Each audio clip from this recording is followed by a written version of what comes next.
Assalamualaikum warahmatullahi wabarakatuh. Hai guys, kali ini kita akan membahas mengenai sejarah.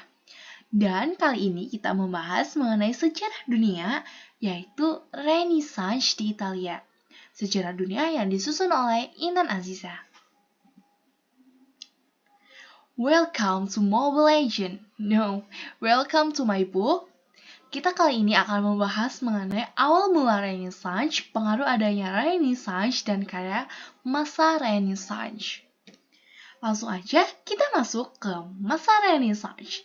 Sebelum abad ke-14, Eropa ada pada suatu masa yang disebut masa kegelapan.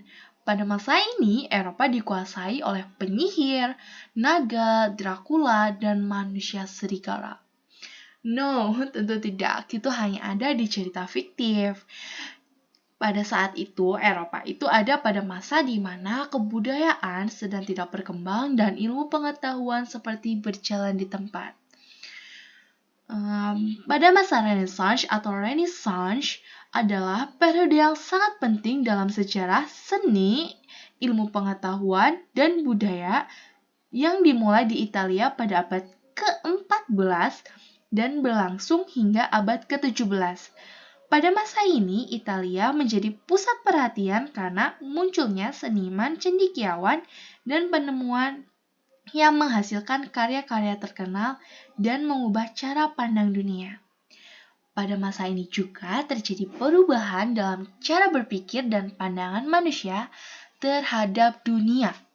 Renaissance menekankan pentingnya rasionalitas pemikiran kritis dan penelitian empiris yang mengubah cara pandang manusia terhadap dunia dan memberikan dorongan pada revolusi ilmiah yang akan datang. Pengaruh adanya Renaissance yang pertama ada pada bidang seni, kemudian bidang ilmu pengetahuan teknologi, dan bidang matematika, astronomi, dan anatomi. Salah satu faktor penting dalam Renaissance Italia adalah munculnya patron yang kaya dan berpengaruh seperti keluarga Medici di Firenze dan keluarga Sforza di Milano yang memberikan dukungan finansial dan keamanan bagi para seniman dan cendekiawan. Langsung masuk yang pertama di bidang seni. Selama periode ini, seni lukis mengalami perubahan yang besar dari gaya gotik menjadi gaya Baroque. Jelas ya, gaya gotik bukan gaya Saskia gotik. Kemudian, seniman Renaissance terkenal seperti Leonardo da Vinci, Michelangelo, dan Raphael menggunakan perspektif dan pencahayaan untuk menciptakan karya-karya seni yang indah dan realistis. Lukisannya di samping ini yang udah senyum-senyum sendiri, kalian pasti tahu kan ini lukisan apa? Yaps, bener banget, ini adalah lukisan Mona Lisa. Perkembangan Renaissance di Italia dimulai dari Florence pada abad ke-14 yang menjadi pusat seni, sastra, dan keuangan pada masa itu. Selain seni lukis, arsitektur juga mengalami perubahan yang besar pada masa Renaissance. Salah satu contoh terbaik dari arsitektur Renaissance adalah Katedral Firenze yang dirancang oleh Filippo Brunelleschi. Katedral ini memiliki kubah besar yang dianggap sebagai salah satu prestasi teknik terbesar pada masa itu. Secara keseluruhan, Renaissance di Italia adalah periode yang sangat penting dalam sejarah manusia karena menghasilkan karya-karya seni, ilmu pengetahuan, dan budaya yang sangat berharga dan terus dipelajari sampai saat ini.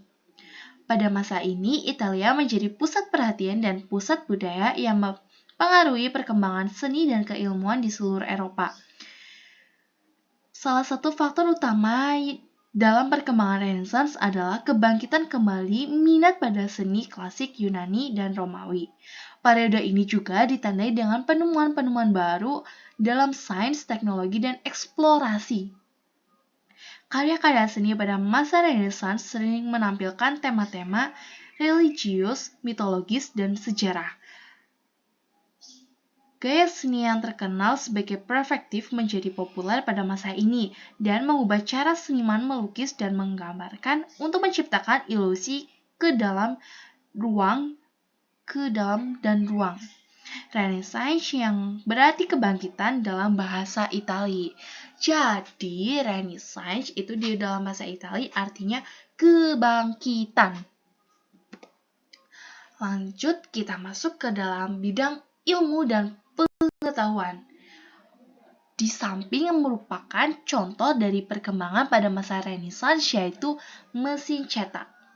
Renaissance juga menyaksikan kemajuan teknologi dan penemuan baru seperti pencetakan dengan menggunakan mesin cetak yang ditemukan oleh Johannes Gutenberg pada abad ke-15. Teknologi ini memungkinkan lebih banyak orang untuk membaca dan menyebarluaskan ide-ide baru. Renaissance juga mencetus filosofi humanisme yang menekankan pada nilai-nilai manusia dan potensi manusia.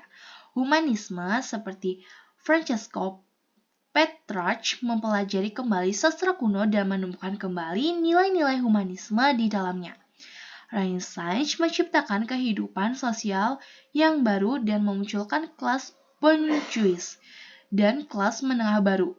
Kebangkitan kota-kota di Italia juga memungkinkan perdagangan dan industri berkembang sangat pesat. Lanjut ke bidang matematika, astronomi, dan anatomi. Teman-teman di sini suka matematika tidak?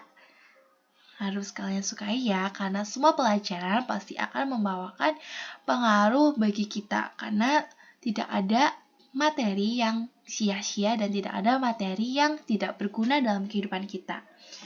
Nah, dari gambar di samping itu merupakan contoh dari perkembangan Renaissance, penemuan pada masa Renaissance yaitu penemuan teleskop dan penemuan planet Jupiter. Renaissance di Italia juga diwarnai dengan perkembangan ilmu pengetahuan terutama di bidang astronomi dan matematika. Galileo Galilei misalnya membuat banyak penemuan penting termasuk teleskop dan penemuan planet Jupiter. Di bidang ilmu pengetahuan, Renaissance juga menyaksikan kemajuan yang signifikan, terutama dalam bidang matematika, astronomi, dan fisika. Contohnya Galileo Galilei yang melakukan penemuan penting di bidang astronomi dan pendekatan ilmiah yang lebih sistematis mulai muncul pada masa ini. Dalam keseluruhan, Renaissance di Italia memberikan pengaruh yang sangat besar terhadap seni, budaya, dan ilmu pengetahuan di seluruh Eropa dan dunia. Karya-karya seni dan penemuan-penemuan baru dari masa Renaissance tetap menjadi inspirasi bagi banyak orang hingga saat ini. Wah, udah nggak kerasa ya. Cuma 8 menit kita udah dapat banyak banget ilmu mengenai sejarah dunia Renaissance di Italia. Buat teman-teman, kalau yang masih ada bingung, kalau ada yang ingin ditanyakan atau kurang jelas, bisa tanya di kolom komentar. Thank you for watching. See you, goodbye.